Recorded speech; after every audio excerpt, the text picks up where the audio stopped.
성경 말씀 마태복음 22장 34절에서 40절까지의 말씀. 마태복음 22장 34절에서 40절까지의 말씀. 자, 우리 모니터를 보시고 같이 한번 읽겠습니다. 예수께서 사두개인들로 대답할 수 없게 하셨다 함을 바리새인들이 듣고 모였는데 그 중에 한 율법사가 예수를 시험하여 묻되 선생님, 율법 중에서 어느 계명이 크니이까?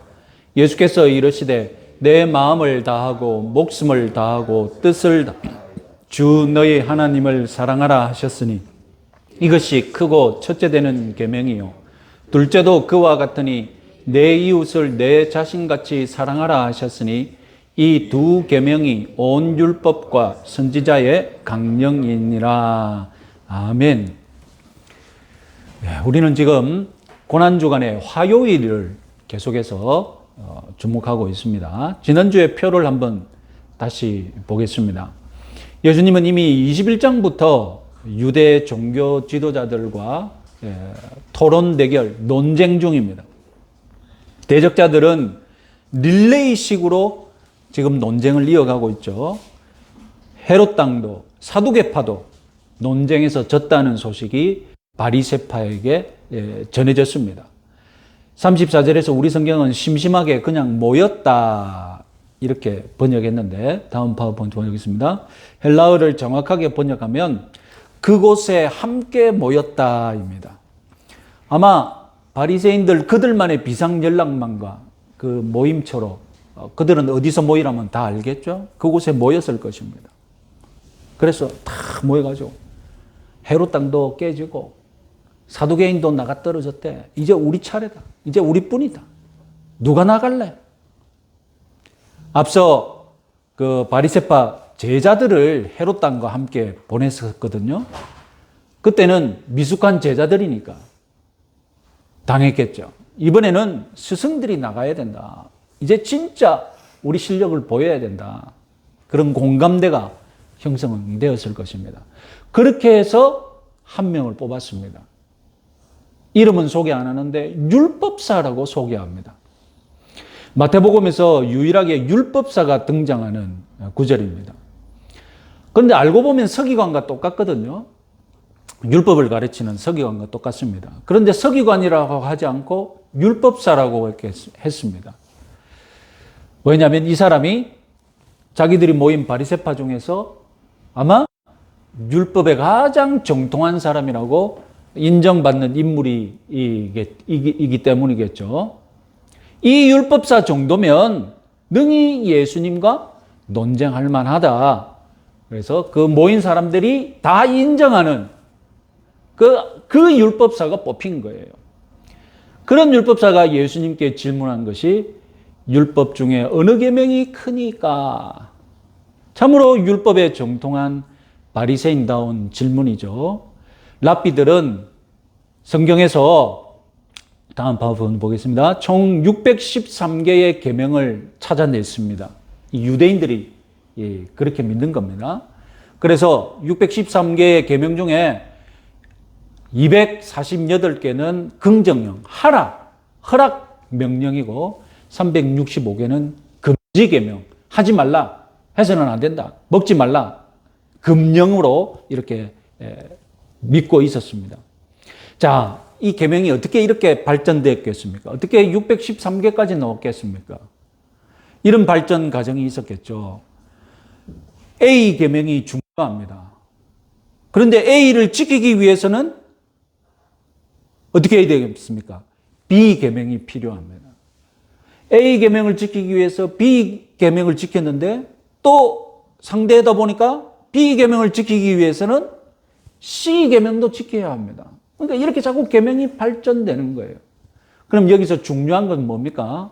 A 계명이 가장 중요하죠. A 계명을 지키기 위해서 B가 나왔으니까. 그럼 가장 가벼운 계명은 무엇입니까? 당연히 C죠. 그러니까 유대인들에게 있어서 어떤 계명이 가볍다, 중요하지 않다, 그런 것은 지키지 않아도 된다는 뜻이 아닙니다. 어떤 계명이 무겁다, 어떤 계명이 크다, 어떤 계명이 가볍다, 어떤 계명이 작다. 그것은 우선순위의 문제죠. 어느 것이 더 근본적인가? 그래서 A에서 A를 위해 B가 나왔고 B를 위해 C가 나왔으면 C는 작고 가벼운 것이고 A는 어떻습니까? A는 크고 무거운 계명이 되는 것입니다. 그래서 모든 계명의 출발점, 계속해서 가지를 치고 후손 계명을 낳는 시조 계명, 이것은 정말로 시조다. 어떤 모든 계명을 가지치는 시조다. 그것을 찾기 위해 유대인들끼리 율법을 좀 한다는 유대인들끼리 모이면 시조 계명이 무엇이냐? 가장 큰 계명이 무엇이냐? 서로 유대인들끼리 논쟁하고 있었습니다. 그래서 어떤 계명은, 어떤 랍비는 A 계명이 시조 계명이다. A 계명이 큰 계명이다. 아니다. B 계명이 더 큰 계명이다. 이렇게 생각이 다를 거 아닙니까? 그죠? 생각이 다 다른 거예요. 서로 논쟁했던 것입니다. 예수님은 이 계명을 질문을 받았을 때 만약에 A가 크다라고 했으면 다른 것은 상대적으로 가볍게 본다는 뜻이 되거든요. 그러니까 이 바리새인들이 그걸 꼬투리 잡기 위함이죠. A가 크다면 BC는 그럼 무시해도 되느냐? 뭐 이런 식으로 꼬투리를 잡고자 했던 것입니다. 자, 이에 답변하신 것이 바로 그 유명한 37절, 38절, 39절. 우리 다시 한번 읽어보겠습니다. 예수께서 이르시되 내 마음을 다하고 목숨을 다하고 뜻을 다하여 주 너의 하나님을 사랑하라 하셨으니 이것이 크고 첫째 되는 계명이요. 둘째도 그와 같으니 내 이웃을 내 자신같이 사랑하라 하셨으니. 자, 여러분 우리가 간단하게 하나님 사랑, 이웃 사랑이라고 부르는 이 말씀에 대해 예수님은 뭐라고 하셨느냐? 크고 첫째 되는 계명이라도 하셨지만 또 40절에서 이런 평가를 하셨습니다. 이 두 계명이 온 율법과 선지자의 강령이니라. 자, 우리가 보는 성경은 강령이라고 번역했습니다. 강령은 큰 줄거리, 기본 입장, 방침 그런 뜻입니다. 가톨릭의 공동 번역은 이 강령이라는 말을 뭐라고 번역했느냐? 골자라고 번역했습니다. 그런데 헬라어를 직역하면 헬라어 성경을 그대로 문자 그대로 번역을 하면 뭐 어떻게 번역하고 같이 한번 읽어볼까요? 모든 율법과 선지자가 이 두 계명에 매달려 있느니라. 매달려 있다라는 표현을 썼습니다. 그래서 매달려 있다, 이것은 의지한다는 뜻이겠죠. 그러면 그래서 영어 성경들은 대부분 다 모든 율법과 선지자가 이 두 계명을 의지한다라고 영어 성경들은 다 번역하고 있습니다. 그런데요, 여러분, 우리가 매달려 있다, 이 고대 언어는 그 추상적인 언어, 뭐 그런 것들이 발전하지 않았기 때문에 어떤 상황을 표현할 때 굉장히 그림 언어, 그래서 딱 그 눈에 보이는 언어를 잘 씁니다. 고대 유대인들이 의지했다, 의존한다, 이런 고급스러운 단어 대신 뭐라고 썼습니까? 그걸 표현하되 그걸 매달려 있다라고 표현했거든요. 이것은 그들이 이 매달려 있다라는 그것으로 무엇인가 더 강렬하게 표현하고 싶었던 것입니다.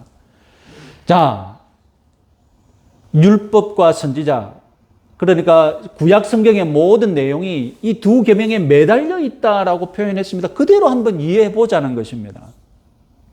자, 두 팔을 벌리면 어린아이들이 뭐 아버지 팔에 매달려 있기도 하고 그러지 않습니까? 그죠?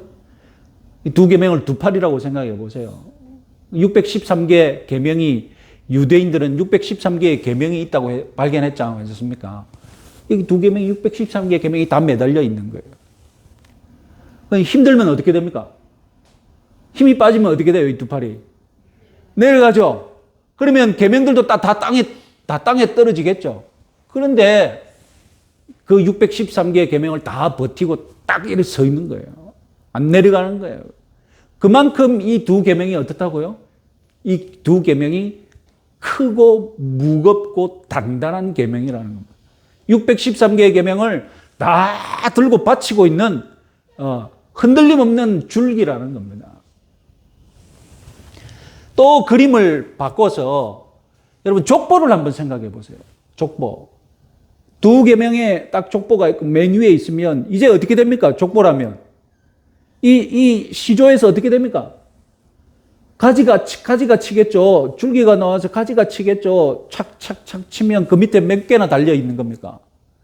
613개의 후손 계명이 이 두 시조에서 나와가지고 자자자 그걸 다 한 거예요.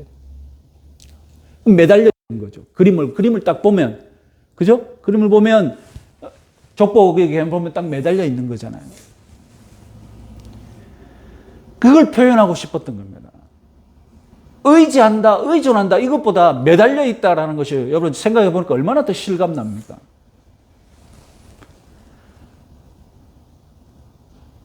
아시다시피 하나님 사랑, 이웃 사랑, 이 예수님 말씀은 십계명의 두 돌판을 요약한 핵심이지 않습니까? 그래서 찬송가나 여러분 성경 맨 뒤에 십계명 요약한 거 보면 십계명 딱 놓으면 오늘 본문이 딱 같이 인쇄되어 있습니다.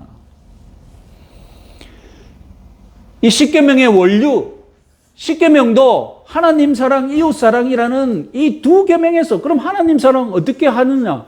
하나님 사랑 이렇게 해라고 1계명에서 4계명까지 나오고 이웃 사랑 어떻게 하느냐?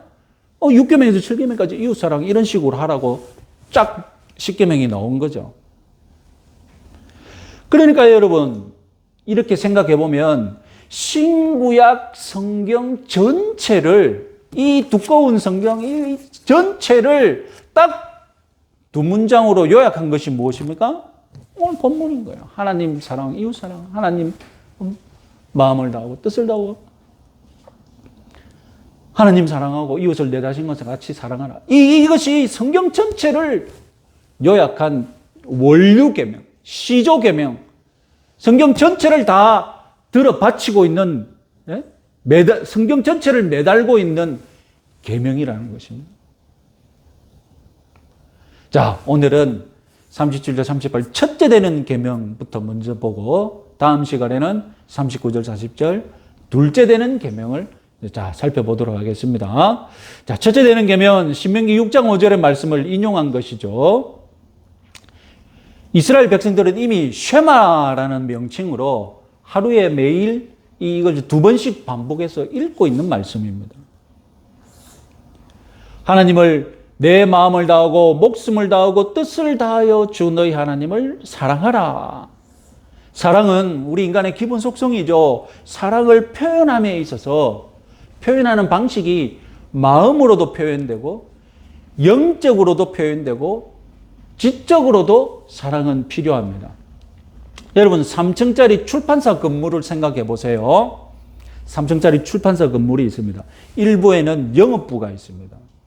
책이 만들어지면 어떻게 해야 됩니까? 이 영업부가 온 사방 서점에 뿌리고 팔아야 되지 않습니까? 2층에는 표지 디자인 부서가 있습니다. 그러면 책이 아무리 내용이 좋아도 표지가 촌스러우면 요즘은 표지에서 마음을 눈을 잡아야죠. 표지가 촌스러우면 또 책이 안 나가요. 그러나 책의 핵심은 무엇입니까? 책의 핵심은 내용이죠. 내용을 누가 합니까? 편집부에서 다 만들거든요. 그러니까 3층은 편집부가 있고 2층은 표지 디자인이 있고 1층은 영업부가 있습니다.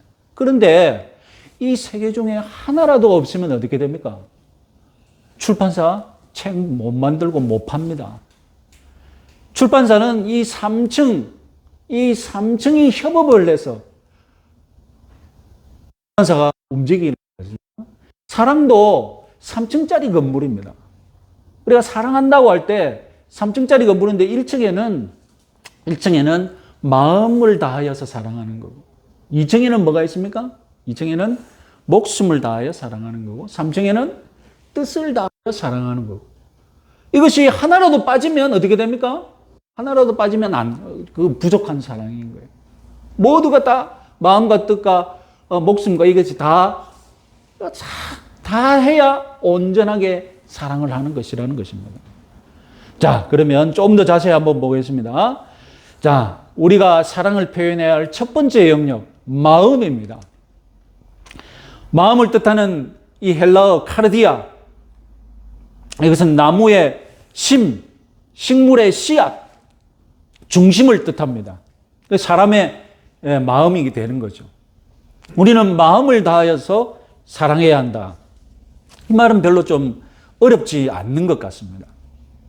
하나님을 사랑하는 마음도 없으면서 사랑한다고 말만 하는 것, 예배를 드리고 싶은 마음이 없는데 예배를 억지로 드리는 것, 이런 것을 우리가 쉽게 생각할 수 있죠. 쉽게 말하면 표리부동하다, 겉과 속이 다르다, 같지 않다. 그런 사랑을 금지하신 것입니다. 하나님을 사랑하라고 할 때 마음을 다해서 사랑하라는 것입니다. 하나님은 마음을 보시는 분이십니다. 몸이 어디에 있든지 마음은 늘 하나님께 향해야 합니다. 조금 신실한 신자라면 노골적으로 마음을 다하지 않는 사랑, 이런 사랑은 그런 경우는 없을 것입니다. 그런데 우리 성도에게 심각한 것은 기계적인 신앙생활. 자기도 잘 모르게 습관적으로 기계적으로 신앙생활 하는 것이죠. 바로 그런 단어들이 무엇입니까? 우리가 기계적으로 모든 걸 한다, 습관적으로 한다는 것을 표현하는 단어들이 이제 매너리즘이라는 단어가 있습니다. 항상 틀에 박힌 일정한 방식이나 태도를 취한다는 거죠. 그래서 신선함도 없고 독창성도 없고 우리의 사랑이 이 매너리즘에 빠질 수 있다는 것입니다. 그리고 타성이라는 말도 있죠.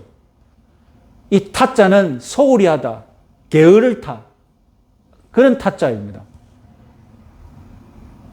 오랫동안 변화를 추구하지도 않고 새로움을 꾀하지도 않고 그저 서서히 게으름에 빠져가는 거예요. 나태하게 굳어진 습성을 이제 쫓아가는 것입니다. 우리의 사랑이 타성에 젖을 수가 있습니다. 여러분, 어떤 유명한 가수가 자기가 어떻게 이 스타병에 빠졌는지 고백하는 것을 한번 들어볼 수 있었습니다. 처음에는 스타가 막 되었을 때는 인터뷰하는 것이 너무 신기한 거예요. 그래서 기자들이 인터뷰하자면 너무 좋아가지고, 자기가 평생 꿈꿨던 인터뷰 아닙니까? 스타들 되면 쫙 매이고 인터뷰하는 게 얼마나 그 장면을 자기가 찍고 있는 거예요, 지금. 그러니까 하루에 인터뷰가 4개, 5개 돼도 똑같은 말을 해도 즐거운 거예요. 인터뷰 자체가 고마운 거예요. 그러니까 입에서 막 고맙다는 말이 막 나오는 거예요. 그런데 인기가 하늘을 치솟고 이제 쭉 유지되다 보니까 어느 날부터 이제 똑같은 인터뷰를 4개, 5개 해야 되는 것이 이제 지겨워지기 시작한 거예요. 그러니까 무성의할 수밖에 없겠죠. 속이 이미 지겹다고 느끼니까 그 속이 그냥 나오는 거예요. 말할 때 자기도 모르게 은연중에 나오는 거예요. 지겨운 듯한 표정, 무성의한 말투. 그러면서 인터뷰가 점점점 줄어들고 인터뷰 일정을 안 잡는 거예요. 그러니까 무슨 일이 벌어졌겠습니까? 스타병에 빠졌다고 사람들도 안 찾는 거예요. 그러다 보니까 인기가 자연적으로 빠지는 거죠.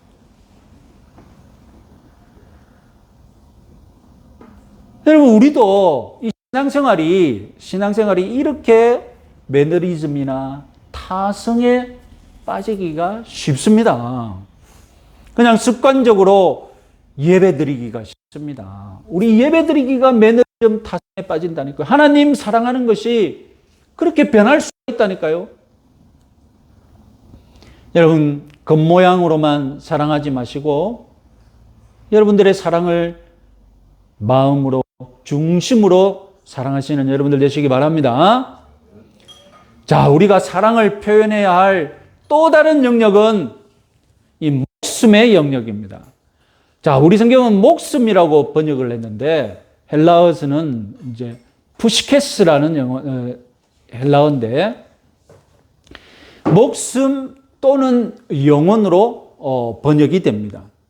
그러니까 목숨으로도 되고 영혼이라고도 번역이 됩니다. 영어 성경은 모두 영혼, 소울로 다 번역했습니다.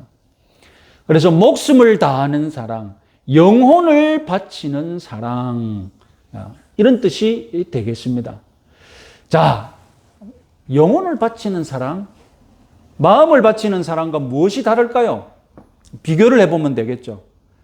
자, 누군가 여러분들에게 선물을 주면서 쪽지도 함께 적었습니다. 그 쪽지에 이런 문장이 기록되어 있습니다. 내 마음을 담았습니다. 그러면 여러분 그 선물 받을 때 기분이 어떻습니까? 네? 기분 어떻습니까? 좋죠? 자, 또 다른 선물을 받았습니다. 쪽지에 뭐라고 되어 있느냐? 내 영혼을 담았습니다. 기분이 어때요? 내 영혼을 담은 선물을 받았을 때 기분이 어떨 것 같아요? 부담스럽죠? 부담스럽죠. 누구라도 다 부담스럽죠. 왜 이 사람이 나한테 영혼을 바치지? 이게 바로 마음을 다한 사랑과 영혼을 다하는 사랑의 차이점입니다. 영혼을 다한다는 것은 내가 가진 최상의 것을 바쳤다는 뜻이죠. 내가 가진 가장 비싼 것을 바친다는 뜻이죠. 오랫동안 작품을 쓰지 않았던 이 예술가가 10년 동안 작품이 안 나오는, 그래서 고뇌한 끝에 드디어 작품 하나를 탄생시켰어요. 그러면서 이 작품을 소개하는데 작가가 뭐라고 소개하겠습니까? 내 마음을 다한 작품이라고 소개하겠습니까? 내 영혼을 갈아 넣은 작품이라고 소개하지 않겠습니까? 내 영혼을 갈아 넣고 내 영혼을 바친 작품이다. 내 영혼을 담은 작품이라고 소개하겠죠. 영혼을 다했다는 표현은 내가 할 수 있는 최대의 비용과 희생을 바쳤다는 뜻입니다. 내가 할 수 있는 최대의 희생을 할 때 우리는 영혼을 담았다라고 표현한다는 것입니다. 사랑은 엄밀히 말하면 비용이 드는 작업입니다. 대가를 지불하고 희생해야 합니다. 그래서 사랑은 투자하게 만듭니다. 여러분, 어떤 사람이 운동이나 취미생활에 빠지면 어떻게 됩니까? 장비를 사는데 돈을 쓰기 시작합니다. 요넥스 배드민턴 라켓, 우리 분자 언니 오늘 요넥스 신발 신어줬는데, 예? 원래 그 요넥스 그 배드민턴 라켓 비싼 걸로 유명하잖아요. 그러니까 자기 초보, 중급, 상급에 맞춰서 또 라켓 다 달라요. 또 그거 다 사야 돼. 자기 실력에 맞게. 수영 배우면 일제 아내란을 입어야 돼. 국산 아내란은 안 돼요. 일제 아내라 병행 수입에 들어오는 게 있거든요. 그걸 다 입어야 또 이 수영할 맛이 나거든. 저도 아직 일제 아내라 옛날에 사 입었던 거 아직 그대로 있을 겁니다. 장비의 세계에 빠지면 이 헤어나오질 못해요. 어떤 분은 자전거 타는데 빠지기 시작합니다. 제가 울산에 있을 때 여러분 울산 그 노동자들 울산에 있는 노동자들 그 근로자들 여러분 그 연봉 높지 않습니까? 이분들이 자전거 한번 취미생활에 빠지기 시작하면 기본은 100단위로부터 시작하더니 어떤 분들은 1,000만 원짜리 자전거도 몰고 다니면 출근할 때 그렇게 합니다. 이렇게 사랑에 빠지면 돈, 시간 투자하게 하고 그리고 사람도 끼리끼리 만나요. 통하는 사람끼리, 동호회끼리.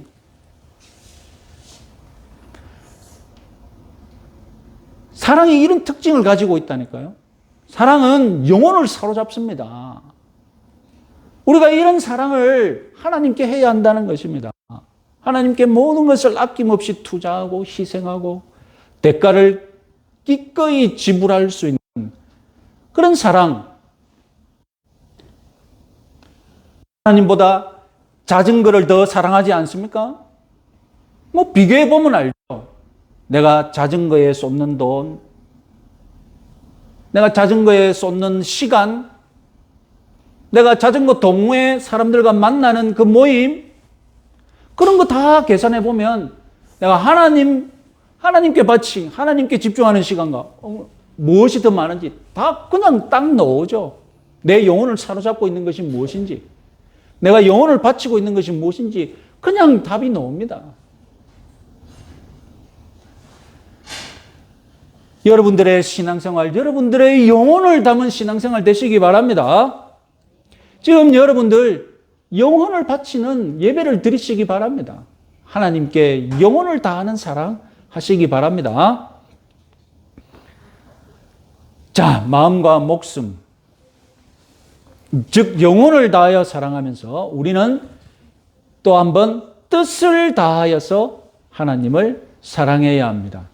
자, 이 뜻이라는 번역도 오해의 소지가 있습니다. 이것은 내 뜻이다. 이것은 윗분의 뜻이다. 이렇게 말할 때 이 뜻을 우리가 생각하기 쉬운데요. 그래서 이 뜻, 의향, 계획, 소원, 지금 예수님 그걸 말하는 것이 아닙니다. 여기서 사용된 헬라어는 30절의 뜻으로 번역된 헬라어는 이 지성이라는 뜻입니다. 그래서 영어 성경들은 모두 무엇이라고 번역하느냐? 마인드라고 번역합니다. 마인드 아시죠? 이 마인드가 좋아요. 마인드는 이 두뇌와 관련된 것이잖아요. 생각을 바꿔라. 지적인 면을 할 때 우리가 마인드라는 단어를 쓰지 않습니까? 그래서 예수님은 사랑을 하라고 할 때 너의 마인드도 사랑에 동원되어야 한다고 말씀하시는 것입니다. 아니, 사랑은 근본적으로 감정적인 작업 아닙니까? 감정이 동해야 하고, 완전히 센티멘탈한 작업이 사랑이지 않습니까? 그런데 예수님은 마음을 다하고 영혼을 다하고, 그런데 여기서 지성을 다해야 된다고, 마인드를 써야 한다고 균형을 잡아주십니다. 사랑한답시고 온 마음을 빼앗기고 온 영혼을 불태운다? 대단히 위험한 상태죠. 그렇잖아요. 얼마나 위험합니까? 지금 영혼을 바친 상태인 거예요. 위험합니다. 사랑은 가장 강력한 에너지지만 가장 위험한 에너지가 되기도 쉽습니다. 그래서 내가 사랑하면 불륜도 로맨스라고 주장할 수 있잖아요.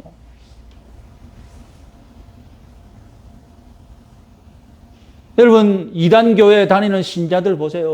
얼마나 뜨겁고 열정적입니까? 그들은 얼마나 사랑을 잘합니까? 그래서 여러분들 이단 신자들 부럽습니까? 이단 교회가 아니라 정통교회에 출석하시는 분들 중에서도 위험한 신앙생활 하시는 분들 많습니다. 정통교회 다니면서도 신앙생활은 지적인 것이 아니라고. 신앙은 마음과 영혼, 체험의 문제라고. 그래서 신앙생활은 체험을 깊이 해야 되고, 영적인 체험을 쫓아야 된다고. 지적으로 따지면 안 된다고. 그래서 설교도 그냥 은혜 주고 웃기고 막 한번 마음을 흔들어주는 그런 설교가 좋은 설교지, 꼬치꼬치 따지고 번역이 어떻고 그런 설교는 은혜롭지 않은 설교라고. 이런 분들이 바로 이단에 넘어가시는 분들입니다. 왜냐하면 지적인 것을 하나님께 안 드리거든요. 마인드는 그냥 내려놓고, 신앙생활 할 때 마인드는 내려놓고, 하나님 앞에서 마인드는 내려놓는 거예요. 마인드는 그저 뭐 집에 놔놓고, 그저 은혜, 그저 감동, 체험, 뭐. 그러니까 이단 집회 가면 그런 게 넘치는 거예요. 그런 것만 추구하니까. 여러분, 사랑은 환각 상태에 빠지는 것이 목표가 아닙니다. 사랑은 항상 각성한 채로 사랑하는 것입니다. 항상 각성되는 사랑인 거예요. 사랑을 하면 할수록 더 깊이 알고 더 정신이 맑아지고 우리는 올바른 지성으로 하나님을 사랑해야 할 줄 믿으시기 바랍니다. 성경이 말하는 사랑은 자기 마음대로 사랑하고 자기 하고 싶은 대로 사랑하는 그런 사랑이 아닙니다. 성경이 원하는 사랑은 하나님이 원하시는 사랑. 이런 방법으로, 이런 식으로 사랑이라고. 그래서 그것을 따라가며 사랑하는 것이죠. 이 마인드, 지식은 우리 신앙의 길잡이인 줄 믿으시기 바랍니다. 여러분, 좋은 차, 힘도 좋고, 뭐 집안 책값 나가는 그런 좋은 차 많습니다. 그런데 여러분, 그 차에 내비게이션이 고장되어서 늘 내비게이션 두드리면 엉뚱한 길로 인도를 해요. 그 차 좋은 차입니까? 그런데 여러분, 똥차라도 내비게이션이 정확해가지고 내가 가고 싶은 곳 정확하게 알려주면 그 차가 더 좋은 차 아닙니까?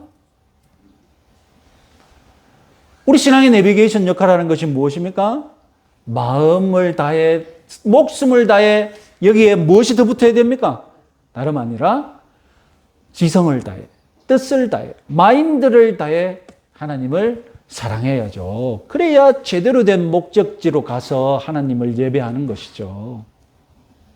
자, 사랑은 이처럼 마음적인 면이 있고 영적인 면, 목숨과 관련된 목숨을 바치는 면이 있고 그리고 지적인 면, 우리의 마인드를 바치는 면이 있습니다. 어느 하나도 빠져서는 안 됩니다. 마음과 영과 지성 모두를 동원하여서 하나님을 사랑하시는 여러분들 되시기 바랍니다. 그래서 사랑하는 것은 몰입하는 것과 비슷합니다. 몰입하면 연습하는 것에 빠져들죠. 연습을 즐기죠. 힘 연습을 통하면 점점 속도가 빠지고 실력이 느는, 몰입하면 실력이 늘는 것이죠. 그래서 실력이 늘면 이제 더 좋은 장비를 마련하게 되는 것이죠. 그것이 사랑하는 것이고 그것이 여러분, 삶은 태적물이 내 주변에 늘 함께 있습니다. 내 삶의 태적물, 내 삶이 쌓아놓은 태적물, 내 주변에 여러분 무엇이 쌓여 있는지 한번 살펴보십시오. 여러분들이 몰입한 것이 그대로 남아있다니까요. 사랑은 몰입하게 하고 몰입은 사랑하게 만듭니다. 우리에게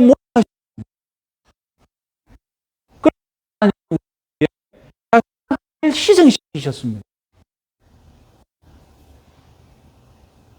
마음을 다하고 목숨을 다하고 뜻을 다한 사랑의 모범을 하나님이 그래서 이제 하나님을 사랑하고 하나님의 몰입. 여러분, 성 아우구스티누스의 말씀 보십시오. 하나님을 사랑하고 너희가 원하는 대로 하라. 무슨 뜻일까요? 하나님을 사랑하면 무슨 짓을 해도 괜찮다는 뜻입니까? 하나님을 사랑하고 너희가 원하는 대로 하라. 만약 우리가 마음과 뜻과 목숨을 다해 하나님을 사랑한다면, 그런 사랑을 한다면 내가 원하는 것이 곧 무엇이 원하는 것이겠습니까? 하나님이 원하는 것입니다. 그래서 하나님을 진심으로 사랑한다면 내가 원하는 것 무엇을 해도 하나님이 기뻐하실 것이다. 그런 뜻이 되겠죠.